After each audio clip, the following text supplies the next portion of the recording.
भन्दा 6 महिना जेठा थिए क्या रे। अनि कस्तो छ अहिले तेरो छोरीलाई? पुरै ठिक छ। हजुरले पैसा दिएर अस्पताल नलग्या भए त मर्ने रहेछ नि कान्छा बाहुन पर्जु। ला यसले तेरो छोरीलाई पोसिलो खानेकुरा खुवाएस, अनि यसले चाहिँ त्यो गोतामेको नातिलाई एउटा पाइन सिलाएर दिए।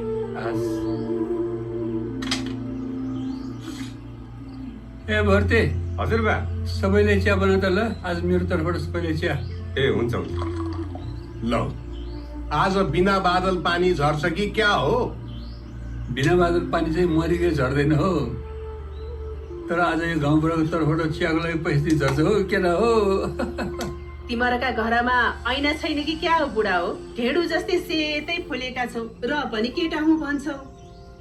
ले अनि तिम्रो चाहिँ ऐना हेरे पनि फुलेको कपाल कालै देखिन्छ क्या रे? दलिहाल्यो कालो, उमेरमा रङ लाउन मिलेन। आफू त जवानै छु, अब अरूको जिम्मा चाहिँ लिनु भयो नि त।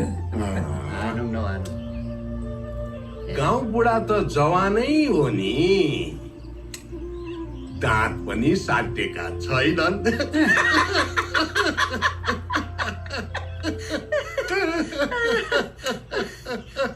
ओ के को खुसियालीमा चिया खाइसे केटा? छोराको भिसा झऱ्यो नि त हो।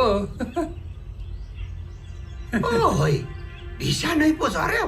झऱ्यो। लु ठिक भएछ है केटा।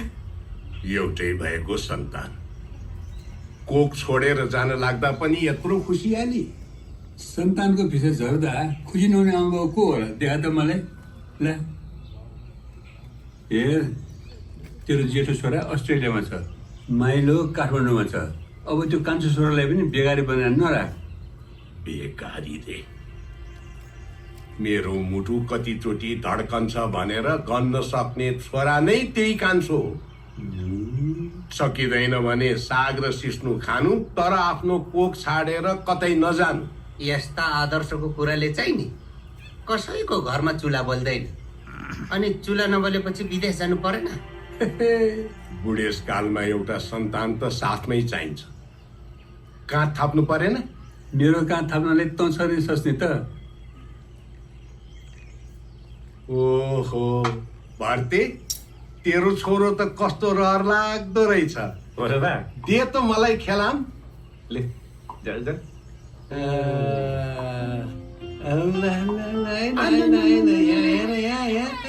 के गर्छौ त बा? नाति खेलाउने तिम्रो रहर थियो नि, कान्छा कान्छीले बुझेनन्।